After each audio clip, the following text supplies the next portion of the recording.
Bismillahirrahmanirrahim. Assalamualaikum warahmatullahi wabarakatuh. Innal hamdalillah nahmaduhu wa nasta'inuhu wa nastaghfiruh wa na'udzu billahi min shururi anfusina wa sayyiati a'malina. May yahdihillahu fala mudilla lahu wa may yudlil fala hadiya lahu. أشهد أن لا إله إلا الله وحده لا شريك له وأشهد أن محمدا عبده ورسوله يا أيها الذين آمنوا اتقوا الله حق تقاته ولا تموتن إلا وأنتم مسلمون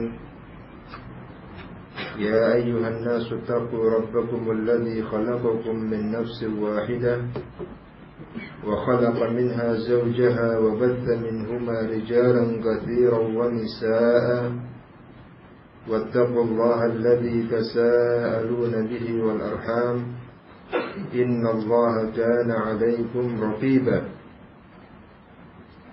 يا أيها الذين آمنوا اتقوا الله وقولوا قولا سديدا يصلح لكم أعمالكم ويغفر لكم ذنوبكم ومن يطع الله ورسوله فقد فاز فوزا عظيما أما بعد فإن أصدق الحديث كتاب الله وخير الهدي هدي محمد صلى الله عليه وسلم وشر الأمور محدثاتها فإن كل محدثة بدعة وكل بدعة ضلالة وكل ضلالة في النار ثم أما بعد أخواتي في الله أعزكم الله. Pada sore hari yang berbahagia ini, alhamdulillah Allah Subhanahu wa taala memberikan kesempatan dan kemudahannya kepada kita semua dalam rangka at-tawasi bil haqq wat-tawasi bis sabr, saling memberikan wasiat dengan kebenaran dan saling memberikan wasiat dengan kesabaran. Semoga dengan majlis ini Allah Subhanahu wa ta'ala mengokohkan keimanan kita, memberikan istiqamah kepada kita, dan menjadikan masing-masing dari kita hamba-hamba yang diridhai oleh Allah Subhanahu wa ta'ala. Amin ya rabbal alamin. Akhwati fillah, a'azzakumullah. Pada kesempatan kali ini insyaallah ta'ala saya akan memberikan tausiah sejenak untuk antum sekalian. Mudah-mudahan tausiah ini bermanfaat dan sekaligus menambah istiqamah kita di jalan Allah Subhanahu wa ta'ala. Di dalam Al-Quranul Karim Allah Subhanahu wa ta'ala berfirman, wal 'asr innal insana lafi khusr illa alladhina amanu wa 'amilus shalihat wa tawasaw bil haqq wa tawasaw bis sabr.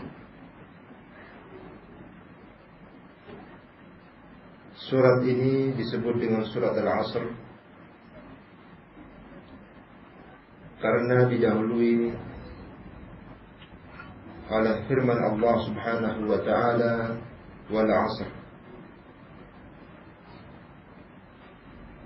Surat Al-Asr merupakan salah satu surat dari Al-Quran yang sedikit jumlah ayatnya. Namun mempunyai makna yang sangat dalam, mengandung prinsip-prinsip penting dalam kehidupan yang sedang kita jalani ini. Allah Subhanahu wa ta'ala berfirman, wal 'asr, demi masa. Al-'asr adalah masa, termasuk masa yang kita hidup saat ini. Allah Subhanahu wa ta'ala ketika bersumpah dengan makhluk dari makhluk-makhluknya, maka menunjukkan makhluk yang Allah Subhanahu wa ta'ala bersumpah dengannya mempunyai kebesaran sangat berarti dalam hidup ini. Nah, dalam surat Al-'Asr Allah Subhanahu wa ta'ala bersumpah dengan asr, dengan masa. Kalau kita perhatikan masa yang kita hidup di dalamnya ini sangatlah penting dan sangatlah berarti dalam kehidupan. Dengan masa kita dapat mengetahui waktu-waktu salat. Dengan masa kita dapat mengetahui pada abad keberapa kita hidup. Dengan masa kita dapat mengetahui hal-hal penting yang terkadang kita terlewat darinya. Hal-hal penting, kesempatan-kesempatan penting, kesempatan-kesempatan berharga dalam hidup ini, ternyata kita terlewat untuk memanfaatkannya dengan sebaik-baiknya. Fa'ala kulli hal, masa yang kita hidup di dalamnya ini merupakan karunia dari Allah Subhanahu wa ta'ala yang benar-benar kita harus memperhatikannya. Karena masa yang Allah Subhanahu wa ta'ala karuniakan kepada kita sangatlah terbatas. Dalam artian pasti kita semua akan meninggal dunia. Sedangkan kita semua ini memasuki usia yang sudah bukan anak kecil lagi. Maka tinggal berapa tahun lagi, atau tinggal berapa bulan lagi, atau tinggal berapa hari lagi, atau tinggal beberapa jam lagi kita meninggalkan dunia ini. Kita semua tidak mengetahuinya. Yang tahu hanyalah Allah Subhanahu wa ta'ala. Maka dari itu, marilah kita manfaatkan waktu, masa yang kita hidup di dalamnya ini dengan sebaik-baiknya. Allah Subhanahu wa ta'ala memulai surat Al-'Asr dengan sumpah wal 'asr, untuk menunjukkan bahwa manusia siapapun dia pasti akan hidup seiring dengan masa, seiring dengan waktu. Dan disitulah nanti manusia akan terbagi menjadi dua. Yang benar-benar bisa memanfaatkan waktunya dengan sebaik-baiknya untuk bertaqarrub kepada Allah Subhanahu wa ta'ala, maka dia adalah orang yang beruntung, orang yang sukses, orang yang berhasil. Sedangkan yang tidak memanfaatkan waktunya dengan sebaik-baiknya, maka dia akan merugi. Bahkan kebanyakan dari manusia merugi. Sehingga Allah Subhanahu wa ta'ala melanjutkan, innal insana lafi khusr. Sesungguhnya semua manusia lafi khusr, dalam keadaan merugi.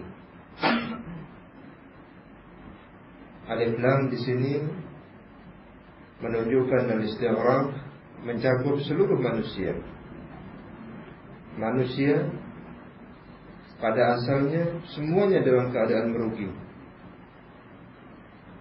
Kemudian Allah Subhanahu wa ta'ala mengecualikan di antara manusia orang-orang yang tidak merugi. Illa alladziina amanu wa 'amilus shalihat wa tawassaw bil haqqi wa tawassaw bis sabr. Kecuali orang-orang yang beriman, wa 'amilus shalihat, dan orang-orang yang beramal saleh, wa tawassaw bil haqq, saling berwasiat dengan kebenaran, wa tawassaw bis sabr, dan saling berwasiat dengan kesabaran. Akhwati billah, a'azzakumullah, maka ketahuilah bahwa masing-masing dari kita termasuk yang disebutkan oleh Allah Subhanahu wa ta'ala dalam surat Al-Asr ini. Karena kita semua tergolong dari manusia, maka hati-hatilah, jangan sampai menjadi manusia yang merugi dalam hidup ini. Manusia yang tidak beruntung dalam hidup ini. Lalu bagaimanakah agar tidak merugi? Bagaimanakah agar sukses dalam hidup ini? Bagaimanakah agar beruntung dalam hidup ini? Maka Allah Subhanahu wa ta'ala mengatakan, illal ladzina amanu, kecuali orang-orang yang beriman. Syekh Muhammad bin Abdul Wahhab rahimahullah ta'ala di dalam Thalathatul Usul atau Al-Usul Thalatha, beliau menjadikan surat Al-Asr sebagai dalil untuk 4 perkara yang harus diketahui oleh setiap muslim. 4 perkara itu adalah al-ilmu, kemudian al-amal, beramal dengan ilmu tersebut, kemudian yang ketiga berdakwah dengan ilmu tersebut, dan yang keempat bersabar atas segala gangguan yang ada. Maka beliau rahimahullah ta'ala ketika menjelaskan illal ladzina amanu, beliau jadikan sebagai dalil untuk al-ilmu. Beliau jadikan sebagai dalil untuk kewajiban mempelajari ilmu. Mengapa demikian?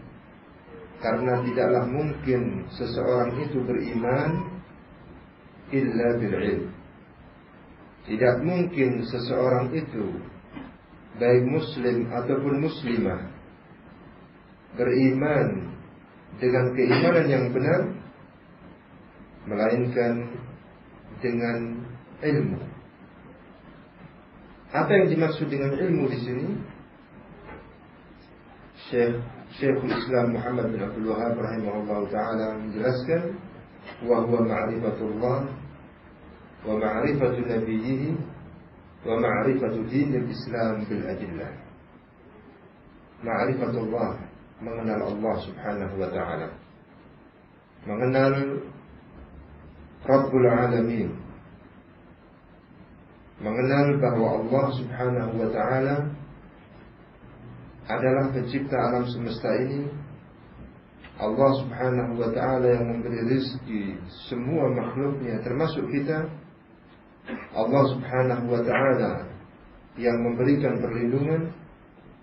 Allah subhanahu wa ta'ala yang maha segala-galanya. Maka setiap dari kita harus mengenal Allah, harus mengetahui bahwa Allah subhanahu wa ta'ala yang menciptakan kita, yang memberi rezeki kita. Allah subhanahu wa ta'ala yang menghidupkan dan mematikan kita. Dan inilah yang disebut dengan tauhid ar-rububiyah, yang disebut dengan tauhid ar-rububiyah. Demikian pula mengenal Allah subhanahu wa ta'ala, bahwa Allah subhanahu wa ta'ala mempunyai nama-nama dan sifat-sifat yang mulia. Mempunyai nama-nama dan sifat-sifat yang mulia. Nama-nama yang mulia yang telah ditetapkan oleh Allah subhanahu wa ta'ala di dalam Al-Quranul Karim, dan ditetapkan oleh Rasul sallallahu alaihi wasallam di dalam hadis-hadisnya yang sahih. Demikian pula sifat-sifat Allah subhanahu wa ta'ala, baik yang terdapat di dalam Al-Quranul Karim maupun di dalam sunnah Rasulullah sallallahu alaihi wasallam. Mengenal Allah subhanahu wa ta'ala terkait dengan nama-nama dan sifat-sifat Allah subhanahu wa ta'ala ini disebut dengan tauhid al-asma was sifat. Tauhid al-asma was sifat, tauhid yang berkaitan dengan nama-nama Allah subhanahu wa ta'ala dan sifat-sifat Allah subhanahu wa ta'ala. Kedua tauhid yang telah kita dengar tadi, tauhid ar-rububiyah dengan tauhid al-asma wa sifat, diistilahkan oleh sebagian ulama dengan istilah tauhid al-ma'rifah wal isbat. Tauhidul ma'rifah wal isbat.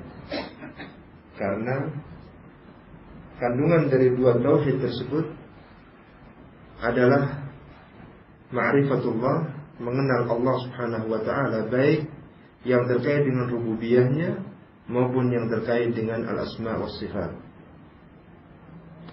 Demikian pula al-isbat, menetapkan bahwa Allah subhanahu wa ta'ala adalah Ar-Rabb, dan menetapkan bahwa Allah subhanahu wa ta'ala mempunyai nama-nama dan sifat-sifat yang mulia. Barang siapa yang memahami dengan baik tauhid ar-rububiyah dan tauhid al-asma was sifat, maka akan dimudahkan untuk mengenal Allah subhanahu wa ta'ala pada jenis tauhid yang ketiga, yaitu tauhid al-uluhiyah atau tauhid al-ubudiyah. Tauhid ini diistilahkan juga dengan tauhidul talab, tauhid yang berisi permintaan atau permohonan atau perintah dari Allah subhanahu wa ta'ala. Perintah untuk apa? Perintah untuk benar-benar memurnikan Allah subhanahu wa ta'ala dalam hal ibadah. Maka ketika seorang muslimah memahami dengan baik tauhid ar-rububiyah, hidup dan matinya adalah milik Allah subhanahu wa ta'ala, rizki yang didapatkannya dari Allah, segala sesuatunya datangnya dari Allah subhanahu wa ta'ala, tidak ada yang memberikan pertolongan kecuali Allah subhanahu wa ta'ala. Kemudian memahami dengan benar tauhid al-asma wa sifat, maka akan memudahkannya untuk menjadi seorang wanita yang muwahhidah, seorang muslimah yang muwahhidah, yang bertauhid kepada Allah subhanahu wa ta'ala dengan memurnikan ibadah hanya untuk Allah Subhanahu wa ta'ala. Ini diantara makna ma'rifatullah Subhanahu wa ta'ala. Dan tentu secara lebih luas bisa dipelajari di dalam kitab-kitab yang membahas tentang tauhid, atau secara akidah, atau kitab-kitab akidah yang secara lebih luas pembahasannya, dalam rangka untuk lebih mengenal Allah Subhanahu wa ta'ala. Kemudian yang kedua, ma'rifatu nabiyhi sallallahu alaihi wasallam, mengenal nabinya, yakni Nabi Muhammad sallallahu alaihi wasallam. Setiap muslimah harus mengenal Nabi Muhammad sallallahu alaihi wasallam dan hak-hak Nabi Muhammad sallallahu alaihi wasallam yang harus ditunaikan. Nabi Muhammad sallallahu alaihi wasallam, beliau adalah Muhammad bin Abdullah bin Abdul Muttalib bin Hashim, dan Nabi Muhammad sallallahu alaihi wasallam adalah keturunan dari Nabi Allah Ismail bin Ibrahim.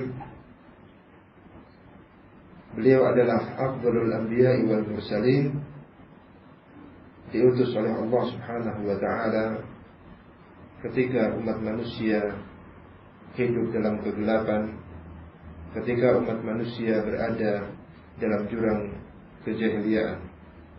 Allah Subhanahu wa ta'ala mengutus beliau sallallahu alaihi wasallam untuk mendakwahkan Islam, untuk mengentaskan mereka dari jurang kejahiliaan menuju kehidupan Islam yang terang benderang. Rasulullah sallallahu alaihi wasallam benar-benar telah menyampaikan dinul Islam kepada umatnya. Tidaklah ada jalan yang mengantarkan kepada al-jannah melainkan beliau sallallahu alaihi wasallam tunjukkan kepada umatnya, dan beliau perintahkan umatnya agar menempuh jalan itu. Dan tidaklah beliau sallallahu alaihi wasallam mengetahui jalan yang dapat mengantarkan kepada an-nar, kepada neraka, melainkan beliau peringatkan umatnya dari jalan tersebut agar umatnya tidak terjerumus, tidak masuk di dalam an-nar. Demikianlah Rasulullah Muhammad sallallahu alaihi wasallam selama 23 tahun berdakwah, menyampaikan Islam dengan berbagai tantangan dan permusuhan dari kaumnya, dengan berbagai tantangan dan permusuhan dari kaum munafikin, permusuhan dari orang-orang Yahudi, permusuhan dari orang-orang Romawi, dan musuh-musuh Islam yang lainnya. Namun beliau sallallahu alaihi wasallam dengan tegar dan kokoh senantiasa mendakwahkan Islam, menyampaikan Islam hingga beliau sallallahu alaihi wasallam wafat.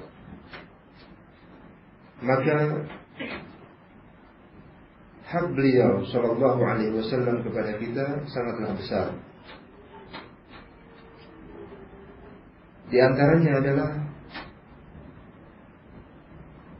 hendaknya kita selaku umat Muhammad sallallahu alaihi wasallam benar-benar memposisikan beliau sebagai suri tauladan dalam hidup ini. Karena Allah Subhanahu wa ta'ala telah menyebutkannya di dalam Al-Quranul Karim, laqad kana lakum fi Rasulillahi uswatun hasanah. Benar-benar pada diri Rasulullah sallallahu alaihi wasallam terdapat suri tauladan yang terbaik bagi kalian semua. Dalam permasalahan akidah, dalam permasalahan ibadah, dalam permasalahan akhlak, dalam permasalahan muamalah, dan sendi-sendi kehidupan yang lainnya, Rasulullah Shallallahu Alaihi Wasallam adalah teladan kita. Beliau Shallallahu Alaihi Wasallam adalah panutan kita, uswah kita, qudwah kita. Maka ini harus senantiasa tertanam pada jiwa kita. Setiap muslimah harus benar-benar menjadikan Rasulullah Shallallahu Alaihi Wasallam sebagai suri tauladan dalam hidupnya, dan harus menjadikan Rasul Shallallahu Alaihi Wasallam sebagai seorang yang paling dicintai. Dalam artian bahwa beliau Shallallahu Alaihi Wasallam harus didahulukan daripada siapa saja yang ada di muka bumi ini. Didahulukan dari kedua orang tua, didahulukan daripada suami, didahulukan daripada anak. Maka ketika datang bimbingan dan petunjuk dari Rasul Sallallahu Alaihi Wasallam, maka setiap muslimah benar-benar harus memperhatikannya.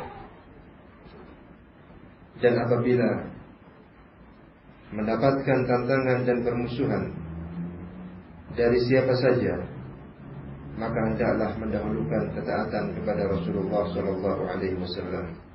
Itulah di antara makna mencintai Rasulullah Sallallahu Alaihi Wasallam, yaitu dengan mendahulukan ketaatan kepada beliau daripada mendahulukan ketaatan kepada siapa saja dari umat manusia ini. Allah Subhanahu wa taala berfirman, "Wa may yuti'illaha wa rasulahu faqad faza fawzan 'azima." Barang siapa yang taat kepada Allah dan Rasulnya, maka sungguh akan sukses dengan kesuksesan yang besar, akan beruntung dengan keberuntungan yang besar. Di antara hak Rasulullah Sallallahu Alaihi Wasallam yang harus kita penuhi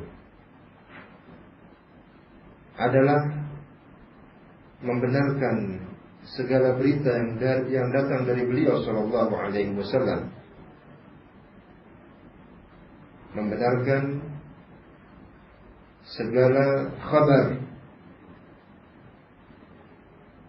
yang datang dari Rasul Sallallahu Alaihi Wasallam, dari riwayat-riwayat yang sahihah, dari hadis-hadis yang sahih, walaupun kabar tersebut tidak sesuai dengan akal kita, tidak sesuai dengan perasaan kita, tidak sesuai dengan hati kita, maka kita harus membenarkan kabar yang datang dari Rasulullah Sallallahu Alaihi Wasallam tersebut. Lebih dari itu, menjalankan apa yang diperintahkan oleh Rasulullah Sallallahu Alaihi Wasallam.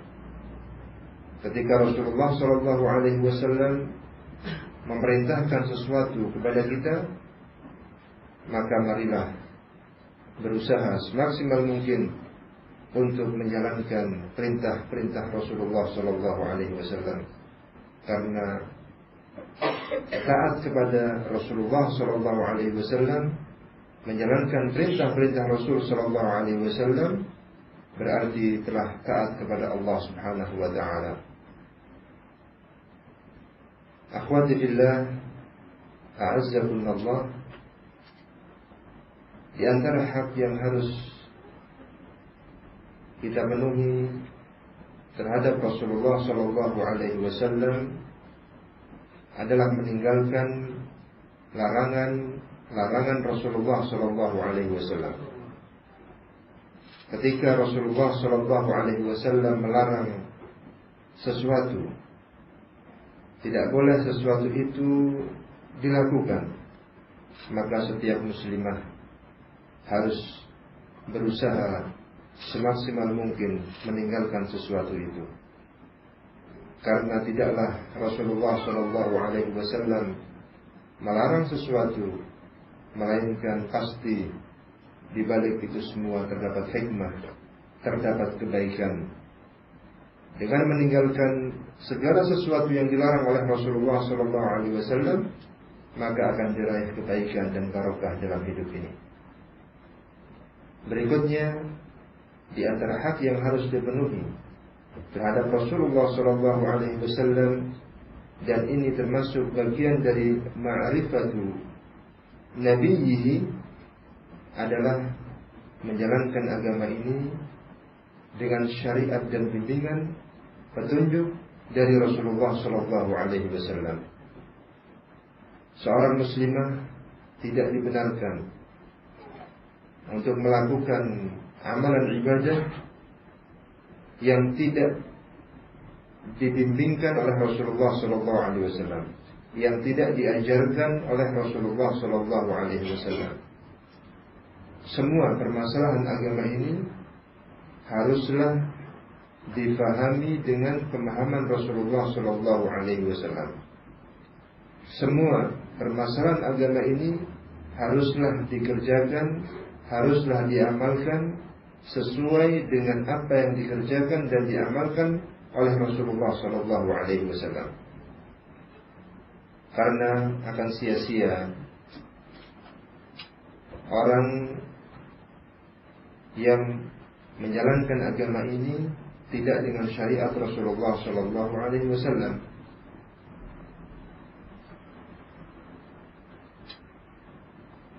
Mengapa demikian? Karena Rasulullah SAW telah menyebutkan dalam hadis yang sahih,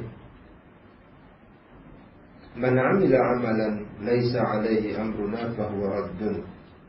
Barang siapa yang mengamalkan sebuah amalan dalam agama ini yang tidak ada contohnya dari Rasul sallallahu alaihi wasallam, tidak ada perintahnya dari Rasulullah sallallahu alaihi wasallam, maka amalan tersebut raddun ay mardudun, ditolak oleh Allah Subhanahu wa taala.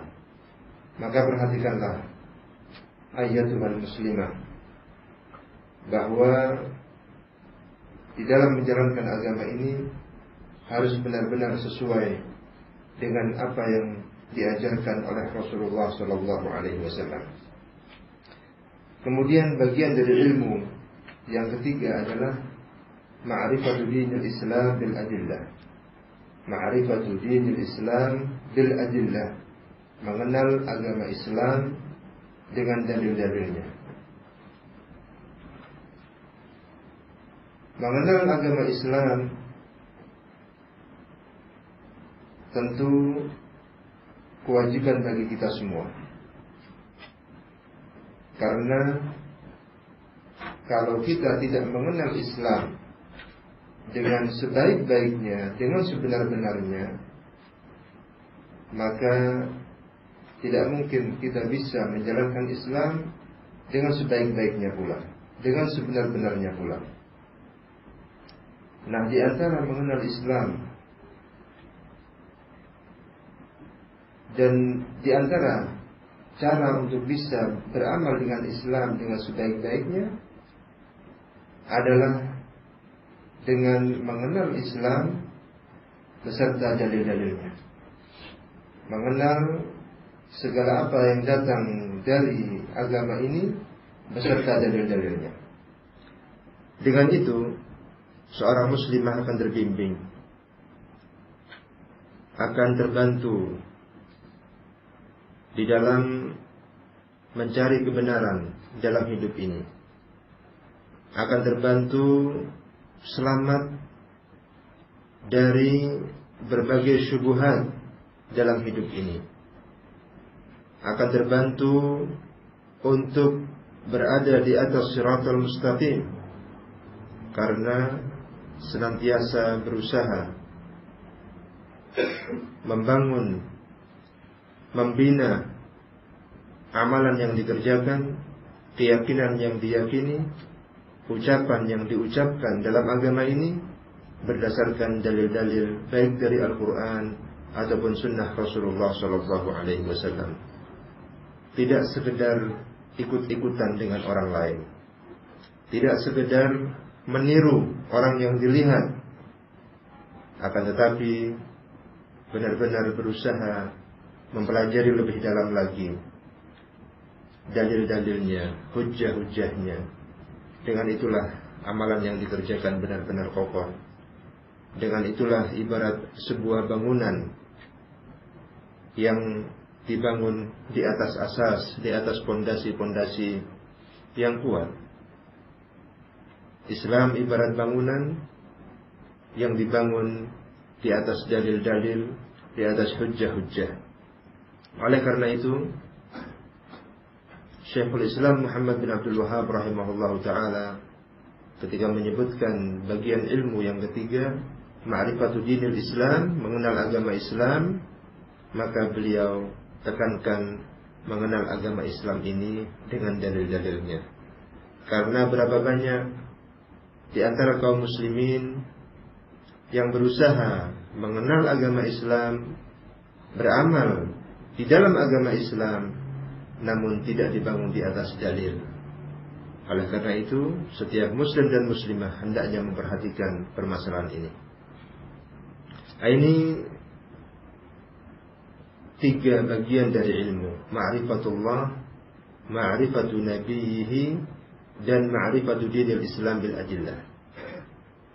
Apabila seorang muslimah berusaha semaksimal mungkin untuk terus thalabul ilmi, menuntut ilmu, mencari ilmu dalam rangka untuk ma'rifatullah, mengenal Allah subhanahu wa ta'ala, mengenal nabinya Nabi Muhammad sallallahu alaihi wasallam, dan mengenal agama Islam dengan dalil-dalilnya, maka akan kokoh keimanannya. Oleh karena itu di dalam Al-Quran Allah menyebutkan illal ladzina amanu, kecuali orang-orang yang beriman. Yang tidak merugi dari manusia itu adalah orang-orang yang beriman, yang imannya benar-benar dibangun di atas ilmu. Ilmu yang terdiri dari ma'rifatullah, ma'rifatu nabiyhi sallallahu alaihi wasallam, dan ma'rifatu dinil Islami bil adillah.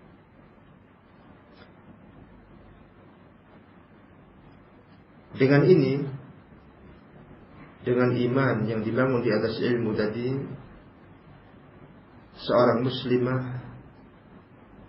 akan dimudahkan di dalam menghadapi syubhat.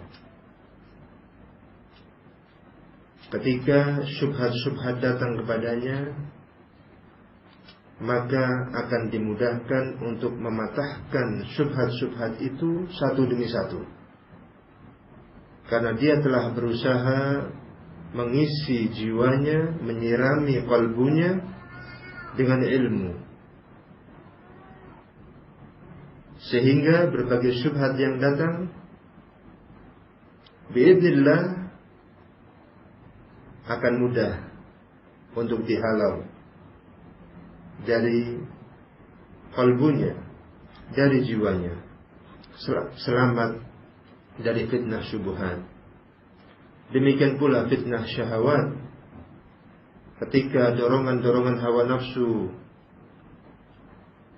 ada pada jiwanya, penyakit-penyakit hati tumbuh dengan suburnya, maka dengan ilmu penyakit-penyakit hati tersebut biidznillah ta'ala akan sirna, akan hilang. Syahwat tersebut sedikit demi sedikit akan hilang dengan adanya ilmu tadi. Dengan benar-benar mengenal Allah, dengan benar-benar mengenal nabinya dan mengenal agama Islam dengan dalil-dalilnya, sedikit demi sedikit syahwat yang membelenggu itu akan tergeser, terkikis, dan lama-lama akan habis. Al-Imam As-Sa'di rahimahullahu ta'ala berkata dalam sebuah manzumah terkait dengan qawaid fiqhiyah, beliau berkata, "Ilam hudita anna afdhalal minan ilmun yuzilu syakka anka wad-daran." Yang artinya, i'lam hudita, ketahuilah semoga engkau mendapatkan petunjuk dari Allah Subhanahu wa taala. Anna afdalal minan, bahwa kenikmatan yang paling utama, kenikmatan yang paling besar itu adalah ilmu. Kenikmatan yang paling besar dalam kehidupan seseorang adalah ilmu. Mengapa demikian? Yuzilu syakka anka wad-daran. Karena ilmu itu akan menghilangkan dari dirimu asyak, keraguan-raguan, kebimbangan, berbagai syubhat-syubhat yang datang. Dengan ilmu itu akan hilang, akan terkikis, akan habis. Wad-daran, penyakit-penyakit hati, syubhat, syahwat, akan terkikis pula dengan adanya ilmu. Maka dari itu pentinglah bagi setiap muslim dan muslimah bersungguh-sungguh dalam talabul ilm, bersungguh-sungguh dalam menuntut ilmu, bersungguh-sungguh di dalam mencari al-haq dengan berbagai cara yang mudah untuk dilakukan. Hadir di majlis-majlis ilmu, hadir di daurah-daurah jika memang memungkinkan. Kalau sekiranya tidak memungkinkan, maka dengan mendengarkan rekaman-rekaman kaset ataupun CD dan yang semisalnya. Alhamdulillah fasilitas di zaman ini begitu banyak bagi seorang muslimah untuk bisa mendapatkan ilmu, untuk bisa mempelajari ilmu. Tinggal permasalahannya adalah apakah ada kesungguhan ataukah tidak.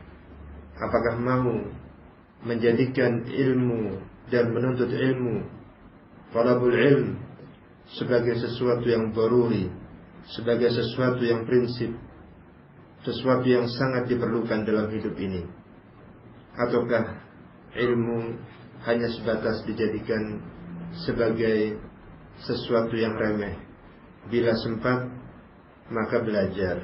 Jika tidak sempat, maka tidak belajar. Jika dari jenis yang pertama, maka hendaknya bersyukur kepada Allah Subhanahu wa ta'ala.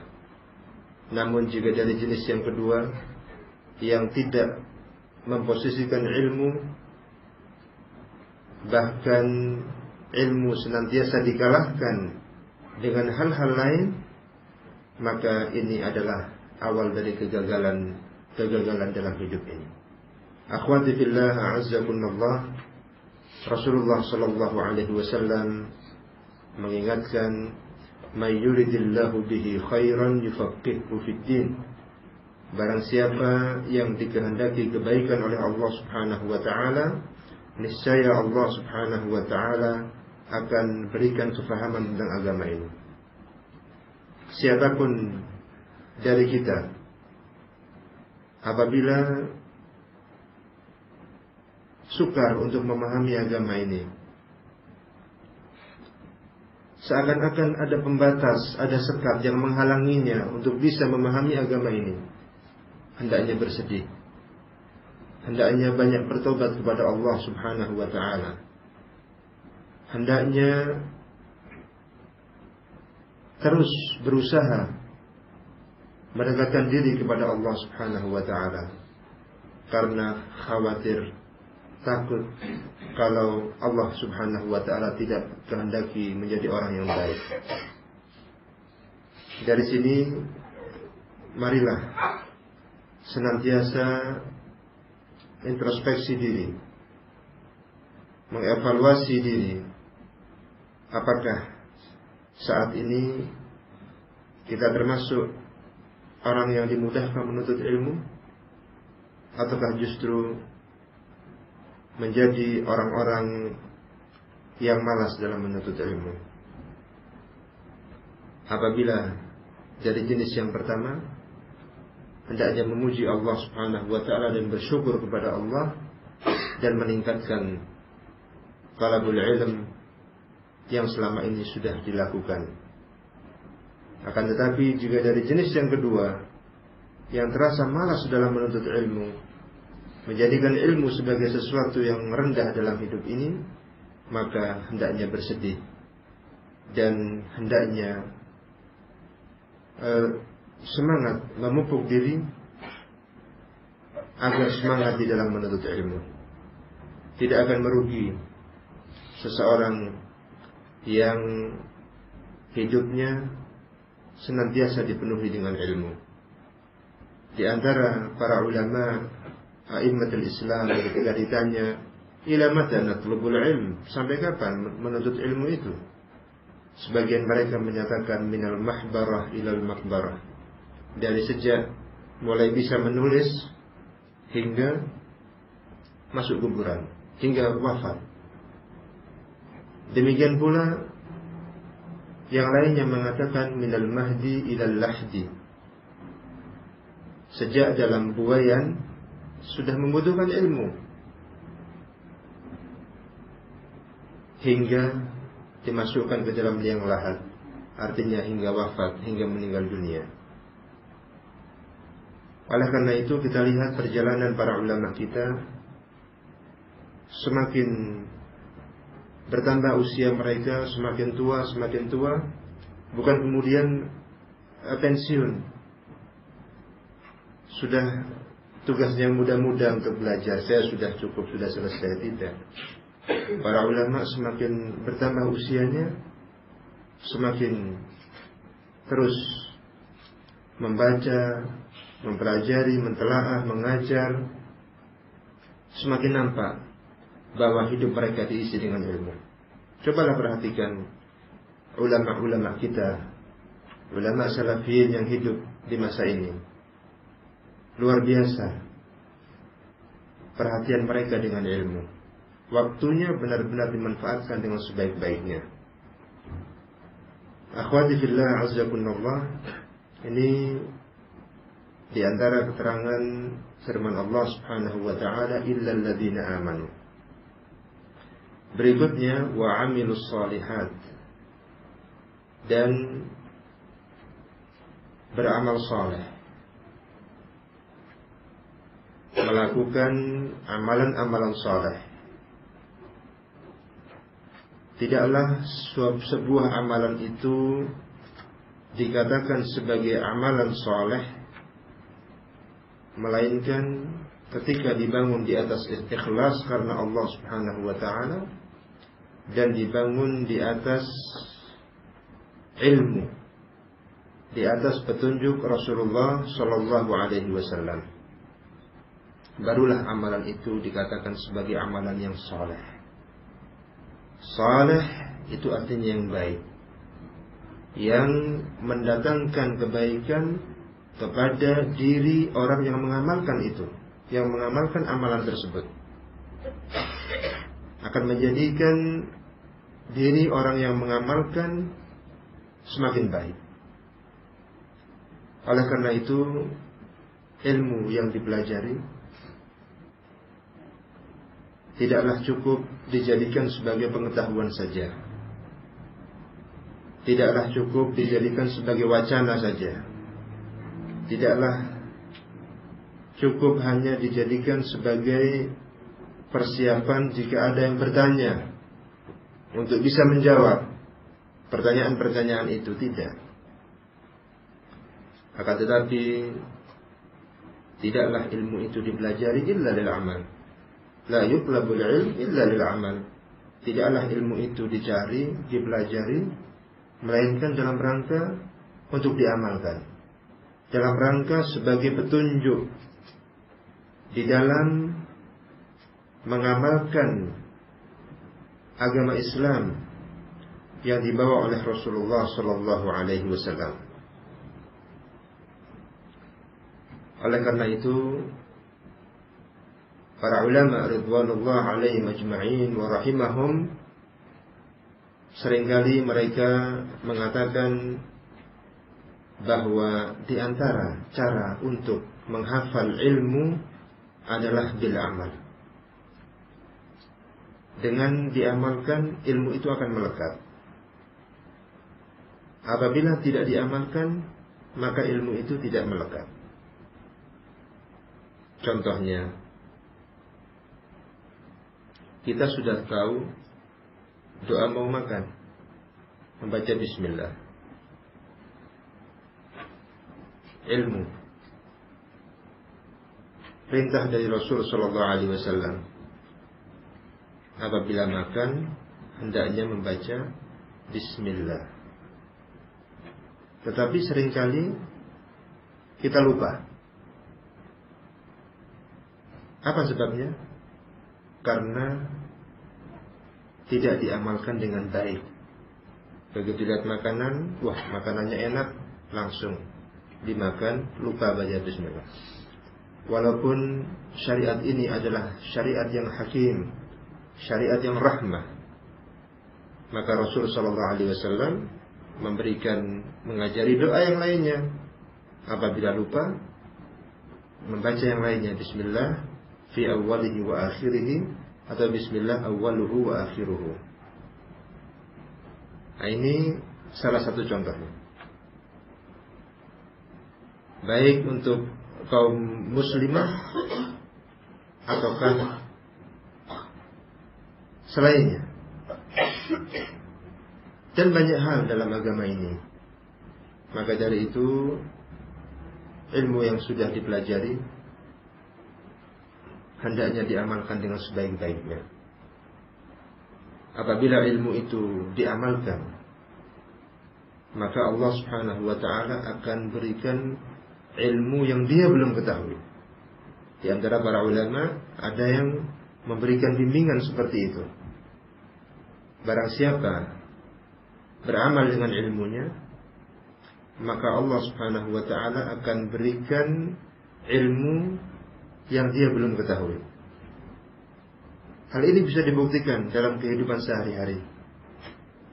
Semakin seseorang rajin menuntut ilmu, kemudian diamalkan dalam perbuatan, kalau sifat ilmu itu adalah prinsip keyakinan, diamalkan oleh hatinya, kalbunya. Kalau ilmu tersebut dalam bentuk praktek yang dilakukan oleh anggota tubuh, maka diamalkan dengan anggota tubuh. Jika ilmu tersebut adalah sesuatu yang diamalkan oleh lisan, zikrullah, qiraatul Quran dan yang lainnya, maka diamalkan dengan lisan.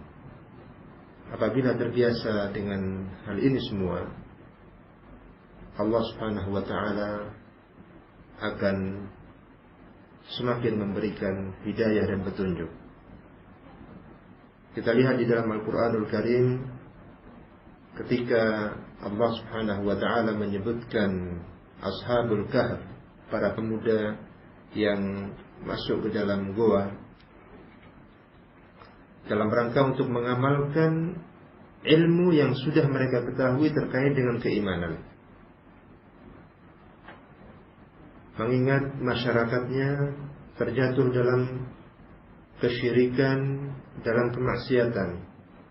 Mereka mengetahui itu semua dan merasa tidak mampu tinggal di tengah-tengah mereka. Berkumpullah mereka akhirnya di goa untuk bisa mengamalkan ilmu itu. Apa kata Allah Subhanahu wa ta'ala dalam Al-Quran? Innahum fityatun amanu bi rabbihim wa zidnahum huda. Sesungguhnya mereka adalah para pemuda yang beriman kepada Rabb mereka, kepada Allah Subhanahu wa ta'ala. Dengan itu akhirnya kami, kata Allah Subhanahu wa ta'ala, tambahkan kepada mereka huda, petunjuk. Innahum fityatun amanu bi rabbihim wa zidnahum huda. Dan di antara makna al-huda adalah al-amal bil ilm. Di antara makna al-huda adalah al-amal bil ilm. Demikianlah Syekhul Islam Ibnu Taimiyah rahimahullah menjelaskan bahwa makna al-huda adalah al-amal bil ilm, beramal dengan ilmu. Oleh karena itu al-khulafa'ur rasyidun disebutkan dalam hadis Rasulullah sallallahu alaihi wasallam, "Alaikum bi sunnati wa sunnatil khulafa'ir rasyidin al-mahdiyyin min ba'di." Mereka adalah mahdiyin, orang-orang yang mendapatkan petunjuk. Artinya setiap melangkah mereka terbimbing dengan ilmu. Dari sini marilah kita berusaha semaksimal mungkin untuk mengamalkan ilmu yang sudah diketahui. Dan mengamalkan ilmu yang sudah diketahui ini termasuk salah satu maratib, tingkatan-tingkatan untuk memerangi hawa nafsu. Karena ketika seorang sudah berilmu, masih ada celah untuk syaitan menggodanya, yaitu menjadikan ilmu sebatas untuk pengetahuannya saja. Bahkan bisa jadi ilmu dijadikan senjata untuk penyimpangan-penyimpangannya, sebagaimana yang terjadi pada orang-orang Yahudi. Sebagaimana yang terjadi pada orang-orang Yahudi, mereka berilmu, mereka mengetahui dengan pengetahuan yang cukup, mengenali kitab Taurat sebagaimana mereka mengenali anak-anak mereka sendiri, artinya paham betul, tetapi tidak mau mengamalkan secara keseluruhan, beriman dengan sebagian dan tidak beriman dengan sebagiannya karena tidak sesuai dengan hawa nafsunya, mengamalkan sebagiannya dan tidak mengamalkan sebagiannya karena tidak sesuai dengan hawa nafsunya. Maka Allah Subhanahu wa ta'ala murka, marah terhadap orang-orang Yahudi tersebut. Dan Allah Subhanahu wa ta'ala jadikan ini semua sebagai sebab terhalangnya mereka dari hidayah, terhalangnya mereka dari petunjuk Allah Subhanahu wa ta'ala. Akhwati fillah, azzaqinallah. Kemudian yang ketiga adalah watawasaw bil haqq, saling berwasiat dengan kebenaran. Kita semua menyadari bahwa masing-masing dari kita banyak kekurangan. Bahkan kadang-kadang kekurangan itu dalam bentuk kebodohan, atau kekurangan itu dalam bentuk terjerumus ke dalam kebatilan. Maka sangatlah penting adanya saling mengingatkan dengan al-haq. Sangatlah penting untuk saling mengingatkan ketika melihat saudaranya yang terjatuh dalam kebatilan, mengingatkannya dengan cara yang baik, dengan hikmah, mengingatkannya dengan rahmah, dengan penuh kasih sayang. Maka yang demikian ini akan menjadikan dia termasuk orang-orang yang beruntung, orang-orang yang sukses, dan dijauhkan dari orang-orang yang merugi. Di satu sisi, ketika seseorang berusaha untuk tawasi bil haq, saudara yang lain juga demikian, muslimah yang lainnya saling memberikan masukan, saling mengingatkan, maka akan terjalin ukhuwah yang kuat, ukhuwah yang kokoh di antara muslimah. Lebih dari itu,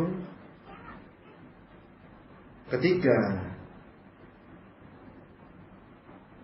seorang yang menyampaikan nasihat, yang mengingatkan bil haq dengan kebenaran tersebut, menyampaikannya dengan baik, maka akan mendapatkan pahala yang besar di sisi Allah Subhanahu wa ta'ala. Wa man ahsanu qawlan mimman da'a ila Allah wa 'amila shalihan wa qala innani minal muslimin. Siapakah orang yang paling baik tutur katanya, yang paling baik kata-katanya daripada orang yang berdakwah di jalan Allah, mengajak umat manusia kepada kebaikan, mengingatkan mereka ketika mereka lalai dan beramal soleh. Rasul sallallahu alaihi wasallam bersabda, "La yahdiyallahu bika rajulan wahidan khairul laka min humrin na'am." Sungguh jika Allah Subhanahu wa taala memberikan hidayah kepada seseorang melalui perantara kamu. Ucapan ini disampaikan oleh Rasulullah kepada sahabat Ali bin Abi Thalib ketika diserahkan kepada beliau tampuk kepemimpinan dalam perang Khaybar melawan orang-orang Yahudi. Tentunya orang-orang Yahudi sangat menjengkelkan sekali, sangat membuat marah. Maka sebagai panglima perang tentu ingin segera menghabisi mereka. Namun Rasulullah SAW telah memberikan bimbingan. Ketika engkau sampai di sana, maka ingatkanlah mereka terlebih dahulu. Bahkan sebelum itu, saat engkau berangkat menuju Khaybar, maka jangan ribut, jangan gaduh, jangan ramai, berjalan dengan tenang. Setiba di sana, berilah peringatan, ingatkanlah mereka, jangan langsung diserang. La yahdiyallahu bika rajulan wahidan. Sungguh jika Allah memberi hidayah seseorang melalui kamu, khairul laka min humrin na'am. Pahalanya lebih baik, pahala yang Allah berikan kepadamu itu lebih baik daripada onta merah. Onta merah, yakni onta yang mahal di masa itu. Maka pahalanya sangat besar. Ini pahala yang Allah berikan kepada seorang yang melalui dia saudaranya menjadi teringat kembali. Terlebih lagi untuk dirinya, untuk pribadinya, ketika berusaha mengingatkan orang lain, maka dia pun akan semakin kokoh, semakin kuat, semakin mantap dengan ilmu dan amal yang sudah dijalankannya itu, sehingga akan semakin membantu di dalam istiqamah di atas jalan Allah Subhanahu wa taala. Kemudian Allah Subhanahu wa taala melanjutkan wa tawassaw bis sabr, dan saling berwasiat dengan kesabaran. Syekhul Islam Muhammad bin Abdul Wahhab rahimahullah menyebutkan tentang tawassaw bis sabr ini, na'am, dengan ucapan beliau as-sabru was-sabru 'alal adza fihi, dan bersabar atas gangguan, permusuhan dan yang semisalnya, fihi, di dalam menyampaikan kebenaran tersebut. Sebagian ada yang menyebutkan mencakup semuanya. Bersabar dalam menuntut ilmu, bersabar dengan beramal dengan ilmu, dan bersabar ketika ketika berdakwah menyampaikan ilmu tersebut, manakala mendapatkan gangguan, penolakan, penentangan dan yang semisalnya. Fa'ala kulli hal, bahwa siapapun dari kita hendaklah berusaha untuk memupuk hati ini dengan kesabaran, karena tidaklah Allah jadikan kehidupan dunia ini melainkan sebagai darul ibtila, sebagai tempat untuk diuji. Alif lam mim, ahasiban nasu ayyutraku ayyaqulu amanna wa hum la yuftanun. Alif lam mim, apakah manusia mengira dibiarkan begitu saja mengucapkan amanna, kami beriman, wa hum la yuftanun, sedangkan mereka tidak diberi ujian. Menuntut ilmu banyak ujiannya. orang tua yang tidak setuju, saudara yang tidak suka, dan yang semisalnya. Beramal dengan ilmu juga demikian. Banyak godaannya, banyak gangguannya. Tampak berbeda dengan yang lainnya. Kemudian ada yang menilai dengan penilaian yang salah, disangka teroris atau yang semisalnya, disangka istrinya teroris atau yang semisalnya. Maka perlu bersabar di dalam menghadapi kondisi yang seperti ini. Demikian pula ketika berdakwah, mengingatkan saudara-saudara sesama muslimah, maka terkadang mendapatkan tanggapan yang kurang baik. Akan tetapi semua itu hendaknya dihadapi dengan bersabar. Apabila seseorang ikhlas karena Allah Subhanahu wa ta'ala di dalam menyampaikan bimbingan dan nasihat, maka insyaallah ta'ala nasihat dan bimbingan itu akan masuk pada diri orang yang dinasihati tadi. Walaupun mungkin pada saat itu nampak tidak suka, akan tetapi dengan izin Allah Subhanahu wa ta'ala, maka bisa jadi orang tersebut akan mendapatkan hidayah dengan nasihat yang disampaikan tadi, walaupun mungkin masanya cukup panjang, 1 tahun, 2 tahun baru mendapatkan hidayah, baru sadar bahwa berada di atas jalan yang tidak baik. Jadi sekali lagi